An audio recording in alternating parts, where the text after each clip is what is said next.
Hello दोस्तों, नमस्कार। आज फ्री हैंड स्किल के बारे में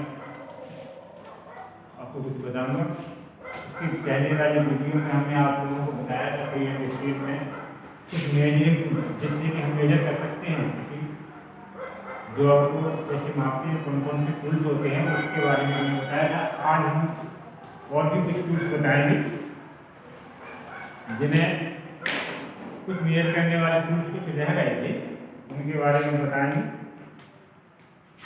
जैसे कि हमारा अगला टूल्स है ट्रेमर। अगला टूल्स है, स्क्राइबर बता दिया था हमने, अब आता है ट्रेमर।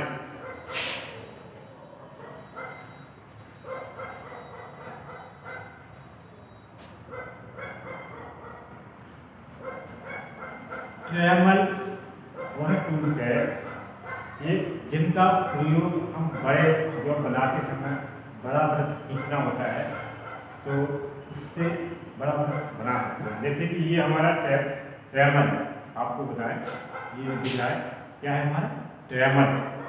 ये इस प्रकार का होता है, यही ट्रेमर है। हम इसको इसमें बनाते हैं, फिर इसके भाग बताते हैं कौन कौन से इसके भाग हैं।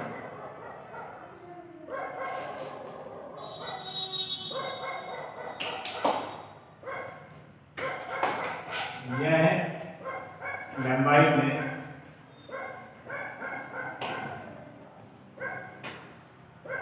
15 से 50 सेंटीमीटर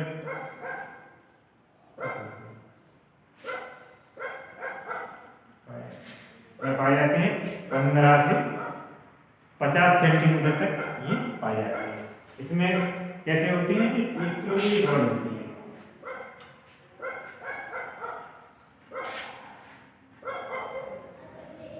एक ये रॉड होती है,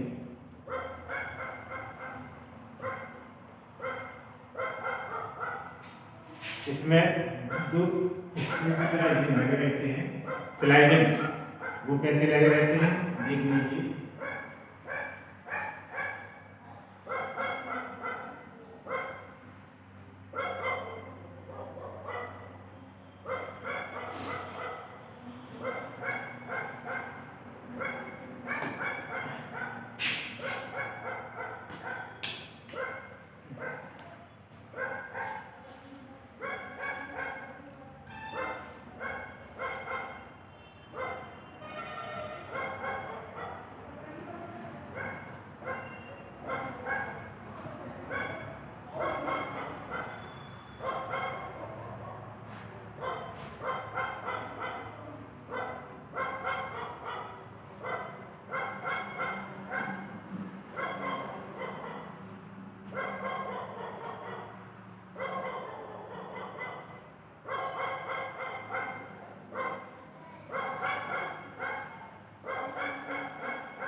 ये तुम्हारा ट्रेमर है, इसको हम क्या कर सकते हैं, इसको हम खिसका सकते हैं। ये स्लाइडिंग है, इससे कसी रहती है ये, इसके द्वारा इसको जितना चाहें इसको इधर उधर कर सकते हैं। जब हम इसको इधर उधर करेंगे, कोई जॉब है, बड़ा जॉब है, इसको हमें केवल इसका व्यास निकालना है।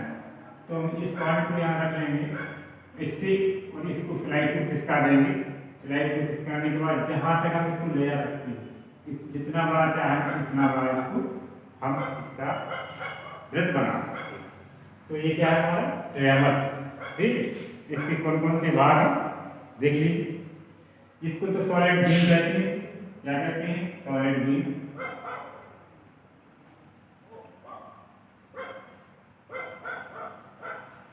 ठीक, स्क्वायर के पॉइंट है, ये स्क्रू है, एडजस्टिंग स्क्रू, स्क्रू जिसको एडजस्टिंग स्क्रू कह सकते हैं। ये फिक्स स्क्रू है जिसको हम कैरियर कहते हैं। क्या है ये? कैरियर। ठीक, और इसके द्वारा स्लाइडिंग हेड होती है, स्लाइडिंग हेड। तो इस ट्रायंगल के बारे में हमने बताया दिया आपको। तो ये फ्री हैंड स्केल आ सकते हैं। आपको ये बताना पड़ेगा कि भाई कितनी इकाई हमें प्रयोगशाला में ये कितनी लंबाई में पाई जाती है। आपको जैसे मैंने बताया है कि लंबाई में ये 15 सेंटीमीटर तक होती है। इसकी जो लंबाई है बीम की 15 सेंटीमीटर है। अगर 15 से कोई 50 सेंटीमीटर तक होते हैं, 15 से 50, तो 50 सेंटीमीटर तक ये लंबाई में पाए जाते हैं। ठीक है, तो ये हमारा क्या हो गया ट्रायंगल। तो ट्रायंगल के बाद हम आगे चलते हैं और बताते हैं कि ये कहाँ काम आते हैं। तो ट्रायंगल एक इसके पॉइंट तेज धार वाले होने चाहिए। ये पॉइंट है ना, जो क्या होना चाहिए, ट्रायंगल तेज धार वाले होने चाहिए कि ये पॉइंट किसके ना, या दूसरी बात जब हम इसका वृत्त बनाते हैं तो वृत्त बनाते समय कम या अधिक ना हो सके, तो इसके पॉइंटों को विशेष तरीके से ध्यान में रखना चाहिए। और जब हम इसको कार्य करने के बाद हम इसको रख लेते हैं, तो कार्य करने के बाद इस ट्रेमल को क्या करते हैं, कार्य करने के बाद इसको तेल व ग्रीस लगा करके रख देते हैं। क्या करते हैं, तेल व ग्रीस लगा करके रख देते हैं। तो ये हमारा क्या हो गया ट्रायंगल। ठीक है, ट्रायंगल किस काम में आते हैं, बड़े वृत्त खींचने के लिए। प्रयोगशाला में जब कोई हम बड़ा वृत्त बनाते हैं, तो जब बड़ा वृत्त बनाने के लिए हम इस ट्रायंगल का उपयोग करते हैं। नहीं तो हम अभी स्क्राइबर से कैलिपर्स के द्वारा हम वृत्त बना सकते हैं या मार्किंग दे सकते हैं। अब आता है हमारा दूसरा पंच।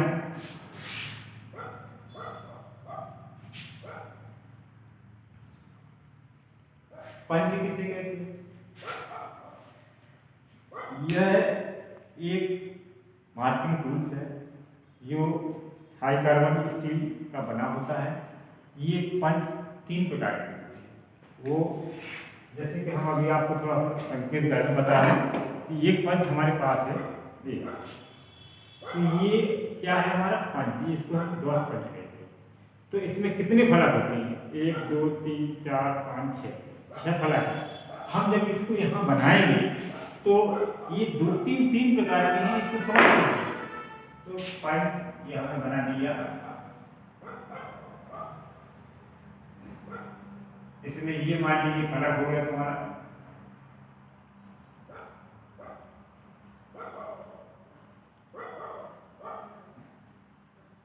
ये 2 फलक हमें दिख नहीं रहे यहाँ, समझ रहे हो। तो ये जो हमारा जो पंच बन गया, इसी प्रकार से तुम्हारे और भी पंच बने। मान लीजिए ये पहला पंच है जिसका नाम है प्रेग पंच। ठीक, पंच। अच्छा, ये कैसे पहचानते हैं कि ये प्रेग पंच है हमारा, और ये कैसे पहचानते हैं, एक नंबर 1, दूसरा डॉट पंच,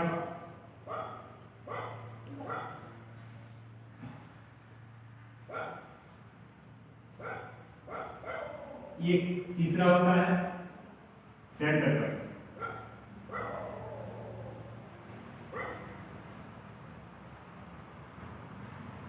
अच्छा, ये कैसे पहचानते हैं कि पेट पंच हो गया हमारे?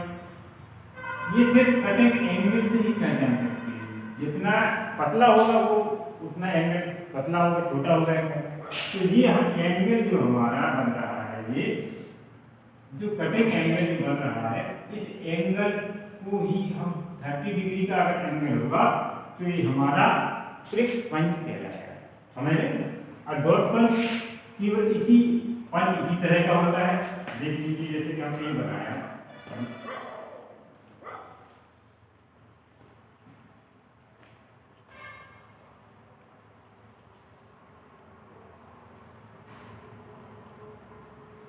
पंच वही है, इसमें उतनी ही फलक है, जितनी फलक उसमें है उतनी फलक इसमें है। समझ रहे हो? लेकिन इसका एंगल कुछ ज्यादा होगा। ये एंगल कितने डिग्री का होगा? 60 डिग्री का। इसका एंगल कितनी डिग्री का होगा? 60 डिग्री का। तो ये जो कटिंग एंगल है कितनी डिग्री का होगा? 60 डिग्री का। इसकी साइज कितनी होती है? 150 mm लंबाई होती है, ज्यादा से ज्यादा चौड़ाई होती है 12 mm। ये चौड़ाई कितनी होगी? इतनी, यहाँ से यहाँ तक चौड़ाई 12 mm, 12 mm। 12.5 mm भी हो सकता, लेकिन 12 mm है, ठीक है। और इसकी लंबाई यहाँ से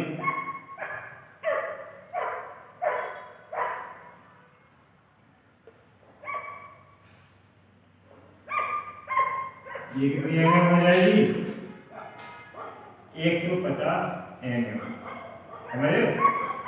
तो 150 मिलीमीटर इसकी लंबाई होती है और इसकी चौड़ाई 12 mm तक हो सकती है। समझ रहे हो? तो हमने अभी बताया इस डॉट पंच के बारे में, ठीक है। ये डॉट पंच जो हमारे होते हैं, इसके पॉइंट को हार्ड और टेम्पर कर देते हैं। क्या करते हैं? इसको हार्ड और टेम्पर, जिससे कि वो पंच हमारा टाइट रहे और जिस पर हम पंचिंग करते हैं हमर के द्वारा, तो उस स्थान पे उसके निशान, पंच के निशान बन जाए। तो जहाँ उसकी पंच के जब निशान बनते हैं तो उस निशान को हम ये देख लेते हैं कि 90 डिग्री का है या 30 डिग्री एंगल का है या 60 एंगल का है। उसी आधार से वो पंच बन जाती है कि ये हमारा 60 डिग्री का है, ये 30 डिग्री का है, वो 90 डिग्री का है। समझ रहे हो? तो इसके 3 भाग होते हैं। एक तो ये हो गया हेड, ये हो गया बॉडी, ये हो गया पॉइंट।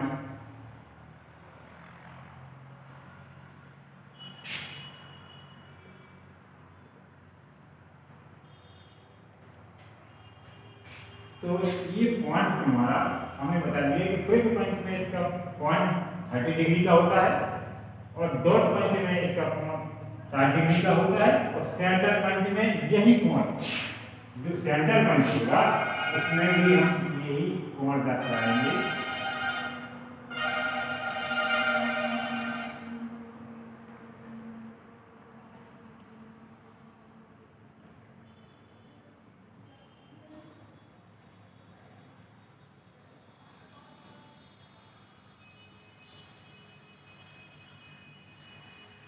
तो ये कोण कितने डिग्री का हो जाएगा? 90 डिग्री का। समझ रहे? जब हम किसी चीज को हम वहां पंच करते हैं तो ये बड़ा होल दिखेगा। जैसे कि हम कहीं ड्रिल करना होता है हमें, तो इस पंच का पहले इस्तेमाल करेंगे। किसी जगह, किसी जॉब में हम जब ड्रिल करते हैं तो सबसे पहले भारी स्लेज हैमर से उसको जब उसको मारते हैं, एनिमल पर करके हम उसको पहले निशान लगाने के बाद मार्किंग करने को उसको पंच से, हैमर से उसको पंच लगाते हैं। जब हम ये 90 डिग्री का पंच जब उसमें हो जाएगा, इसके बाद फिर हम क्या करते हैं? ड्रिल कर रखते हैं, फिर उस जगह पे हम ड्रिल करते हैं। अधिकांश ये सेंटर पंच ड्रिल के लिए ही प्रयोग में किया जाएगा। और प्रिक पंच हमारा जैसे कि मुलायम मुलायम दस्ते हैं वगैरह, या गैस कटिंग वगैरह उनके लिए इफेक्ट पंच वो हम इस्तेमाल कर सकते हैं। डॉट पंच हमारा साधारण मार्किंग के लिए अपने प्रयोगशाला में कोई जॉब बनाते हैं तो हम ये डॉट पंच इस्तेमाल करते हैं। ठीक है, ये हमें बताया कि इसके 3 भाग होते हैं, एक तो हेड हो गया, दूसरा बॉडी हो गया, तीसरा पॉइंट। यह हाई कार्बन स्टील के बनाए जाते हैं, इनके पॉइंट को हार्ड और टेम्पर कर दिया जाता है। ठीक है, अब आगे चलते हैं। पंच हो गया, पंच के बाद अच्छा एक पंच और होता है, क्या होता है, ऑटोमेटिक पंच। ऑटोमेटिक पंच होते इसी तरह का है, लेकिन उसका पॉइंट है छोटा होता है, एक पंच की तरह होता है, लेकिन वो ऑटोमेटिक होता है। आप केवल उसको हाथ में लिए रहेंगे, अगर आपने किसी उसी पंच को स्प्रिंग दबा देते, स्प्रिंग लगी रहती है उसमें, यहाँ क्या होती है, एक स्प्रिंग लगी रहती है। पंच इसी तरह का होता है, लेकिन यहाँ ऊपर एक स्प्रिंग लगा देते हैं, समझ रहे हो ना। तो ये स्प्रिंग जब हम इसको स्प्रिंग दबाते हैं तो ये पंच नीचे की ओर खिसक जाता है, तब जाता है। तो ऐसे ही दाब देंगे इसको, जैसे हम इसको प्रेस करते हैं, फोर्स करते हैं, तो ये पॉइंट नीचे चला जाता है, समझ रहे। तो ये हाथ से किया जाता है, ये ऑटोमेटिक पंच हाथ से द्वारा ही उसको पंचिंग कर सकते हैं। ये भी इसकी बनावट में कोई नई प्रक्रिया नहीं होती है, लेकिन ये हल्के काम में प्रयोग किया जाता है। ठीक है, इसकी सावधानियां, इसको ध्यान से रखिए। इसकी सावधानियां हमने आपको बता दी हैं कि ये इसकी पॉइंट टूटने ना पाए। अगर इसको गिर जाता है, कहीं अगर पॉइंट इसको टूट जाता है तो सीधा आपने अधिकारी को बताएं कि सब ये टूट गया है, इसको सही करना है। तो वो अपना ग्राइंडर से, या वो खुद कुशल कारीगर है अगर वो, तो अपना ग्राइंडर से उसको मिक्स करके हार्ड और टेम्पर कर, इसके बाद फिर प्रयोग में ला सकते हैं। ठीक है, या ये सावधानियां और इसकी ध्यान रखना है विशेष, क्या है वो हम अभी बता रहे थे। जैसे कि ये हमारा फ्रिज पंच है, अच्छा इसका जो पंच का छत्र जानते हैं, छतरी यानी कि सेट, ये पहले ऐसी है, जब हम इसको चोट लगते लगते, समझ रहे हो ना, ये क्या हो जाता है, फट जाता है। ये क्या हो जाता है, फैल जाता है। ये हिस्सा हमारा क्या हो जाएगा, ऐसा हो जाएगा, ऐसा। ठीक है, अगर ऐसा फैल गया किसी पंच पर, मान लीजिए ये इस तरह से ऊपर का हिस्सा सीधा है, ये हमारा पंच है, ठीक है, समझ रहे हो। अगर ये फैल गया ऊपर वाला, तो क्या करते हैं, इसको प्रयोग में नहीं लाएंगे। क्या करते हैं, इसको प्रयोग में बिल्कुल नहीं लाएंगे। जब तक इसका छत्र फैला है उसको प्रयोग में नहीं लाएंगे। जब इसको ठीक करें ग्राइंडर से, इसको सही करके फिर आप इसको ऐसा बना लें, जब तक ये सीधा है तब तक तो सही है, चलेगा। लेकिन जब तक ये छत्र ज्यादा फैल जाएगा तो नहीं चलेगा, ठीक है ना, ये नहीं चलेगा। चलेगा कैसे, फिर हमको इसको ग्राइंड करना है, इसको धीरे धीरे ग्राइंड करेंगे, ग्राइंड करके उस छत्र को इस लायक बना देंगे कि हम उसको चोट मार सके, उस पर पंचिंग कर सके, तब ये हमारा सही समझ। अच्छा, तो समझ में आया। तो ये हमारा पंच है, तो हमें इस प्रकार बनाना पड़ेंगे। अगर किसी ने बता दिया ऑटोमेटिक पंच में क्या होता है, वो पंच कितने प्रकार के होते हैं, उनका कटिंग एंगल कितना होता है, तो एक पंच का कटिंग एंगल 30 डिग्री होता है, डॉट पंच का कटिंग एंगल 60 डिग्री का होता है, और सेंटर पंच का कटिंग एंगल 90 डिग्री का होता है। कितना होता है, 90 डिग्री। और ऑटोमेटिक पंच ये 30 डिग्री का होता है। ऑटोमेटिक पंच पतले होते हैं, छोटे साइज के होते हैं, विक पंच की तरह होते हैं। जैसे कोई गत्ते में जैसे गैस कट है तो उसमें आपको पंच करना है, तो या प्लास्टिक में कहीं हल्की धातु में हम इसको पंचिंग करते हैं, तो इस ऑटोमेटिक पंच का ही प्रयोग कर सकते हैं। ठीक है, अब आते हैं आगे सरफेस गेज। ठीक है, इसको मतलब देख लीजिए सरफेस गेज के बारे में। तो ये क्या होता है, प्रयोगशाला में आपको उसमें फ्री हैंड स्केल में बनाने के लिए आ सकते हैं कि फ्री हैंड स्केल में आप इसका चित्र बनाइए, और चित्र बनाने के बाद इसका कटिंग एंगल दर्शाइए, तो दर्शाना पड़ेगा। अच्छा अब देखो, आपको बताते हैं सरफेस गेज। ये क्या है हमारा सरफेस गेज। ये इसके बारे में आपको बनाना पड़ेगा, और हो सकता है पेपर में भी आ जाए, आता भी है। तो इसमें क्या क्या लगा रहता है, एक तो ये बेस है नीचे, ठीक है, रॉड है, समझ रहे, ये स्क्रू है, एडजस्टिंग स्क्रू, ये स्क्राइबर जो मड़ा हुआ है। तो ये भाग है, ये क्या काम आता है, जैसे कि लेथ मशीन में सेंटर निकालना है, उसको तो हम लेथ मशीन में इसको रख देंगे, मशीन को चालू करेंगे। जब हम कैरेज को चालू करेंगे मशीन को, इसको जब रख देंगे, जो ब्रेड चेक घूमेगा तो उसका सेंटर इससे निकालेंगे। जहाँ इसका सेंटर आ जाएगा वो कौन हमें बता देगा कि ये सेंटर पे है, या ये नहीं, इस कौन से निकालेंगे, नहीं इस तरफ से निकालेंगे। ये दोनों साइड स्क्राइबर एक तरफ इसलिए मरा रहता है कि शायद हमें उसका अंदर का हिस्सा ज्ञात करना हो तो इस तरफ से लगा देंगे उसको। अगर यहाँ से ज्ञात करना होता है तो इसको खोल करके हम ऐसे इसको खिसका सकते हैं, इसको हम थोड़ा सा एडजस्ट कर सकते हैं, समझ रहे। तो ये हमारा क्या है, सरफेस गेज। ये क्या है, हमारा मार्किंग टूल है। सरफेस गेज क्या है, एक मार्किंग टूल। इसमें क्या होता है, दो सिरों वाला स्क्राइबर लगा है कि नहीं, एक सिरा ये, एक इस तरह ये। और क्या है, एक सिरा सीधा, दूसरा सिरा 90 में बड़ा, ये सिरा दूसरा 90 में बड़ा रहता है, एक सीधा होता है इसका सिरा, ठीक है। इसको क्या कहते हैं, मार्किंग ब्लॉक या स्क्राइबिंग ब्लॉक। तो ये क्या है, सरफेस गेज, सरफेस गेज।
ये क्या है तुम्हारा, क्लैंपिंग नट,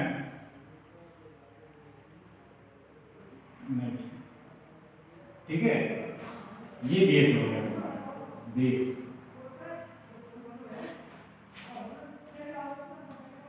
ये स्पेंडल है तुम्हारा,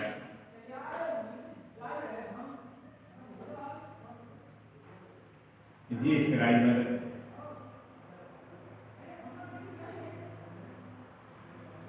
ठीक है। ये इसके बाहर स्पेंडल हो गया, ये बेस हो गया, ये स्पेंडल इसमें फिट हो। कोई भी एडजस्ट वाले होते हैं, दूसरी प्रकार के बेस होते हैं एडजस्ट कर सकते हैं। तो ये हमारा बेस है, ठीक। तो ये सरफेस भी दो प्रकार के होते हैं, एक फिक्स होता है, एक एडजस्टिंग भी। तो ये फिक्स है, एक एडजस्टिंग टाइप का होता है। तो ये जो बेस होता है ना, होता इसी प्रकार का है कि उसमें एडजस्ट कर सकते हैं, उसको हम क्या कर सकते हैं, एडजस्ट कर सकते हैं और थोड़ा सा ऐसे बढ़ा सकते हैं, ये सीधा रहेगा। क्योंकि वो तुम्हारा ये स्टैंडर्ड है ना, तो जब हम इसको एडजस्ट करेंगे तो ये ऐसा हो जाएगा, समझ रहे हो।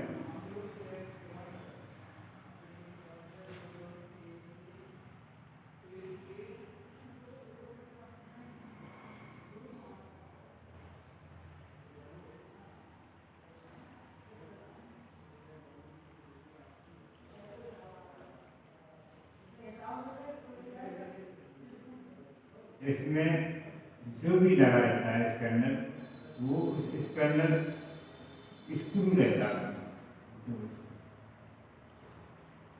तो जो इस प्रकार का होता है कि जो मुड़ भी सकता है, ये इसके सहारे हम इसको मोड़, समझ रहे हो?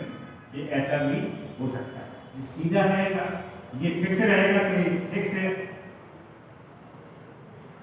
ये एडजस्टिंग है, यहाँ एक स्क्रू लगा रहता है जिसको हम एडजस्ट कर सकते हैं, इसको घटा सकते हैं और इसको बढ़ा सकते हैं, समझ रहे हो ना? इसको हम एडजस्ट कर सकते हैं। तो ये हिस्सा है जो, तो हम ये दर को इसको, लेकिन इसको नहीं, तो इसको सीधा रहेगा तो सीधा ही रहेगा। तो ये क्या है तुम्हारा एडजस्टिंग, ये तुम्हारा एडजस्टिंग और सरफेस गेज, ठीक है। तो जो बेस है ना, जो इसको हम एडजस्ट कर सकते हैं। तो इनको, तो ये क्या है तुम्हारा यूनिवर्सल सरफेस गेज। एक फिक्स सरफेस गेज होता है, एक यूनिवर्सल सरफेस गेज। तो हम इसको यूनिवर्सल सरफेस गेज कह सकते हैं। क्या कह सकते हैं? यूनिवर्सल सरफेस गेज, ठीक है। तो इसके नाम बता दिए हमने, हैं, इसके अंदर स्क्राइबर, ठीक है। अब इसके क्या सावधानियाँ, इसको तो किसी ध्यान में रखना चाहिए। इसकी सावधानियाँ क्या हैं? इसके पॉइंट को आगे कर दिया जाता है, ठीक है। इसको बड़े सावधानी से रखना चाहिए। ये मोड़ा, इसमें जब हम काम करने के बाद इसकी मार्किंग कर लेते हैं, फिर इसको साफ कपड़ा से पहुँच करके इसको रख देते हैं, ठीक है। आगे अब आता है आपका कटिंग टूल। आप कुछ टूल पे आते हैं जी, चलो फिर बताएंगे अगली इसमें क्लास में। आपके अब आ रहे हैं कटिंग टूल्स।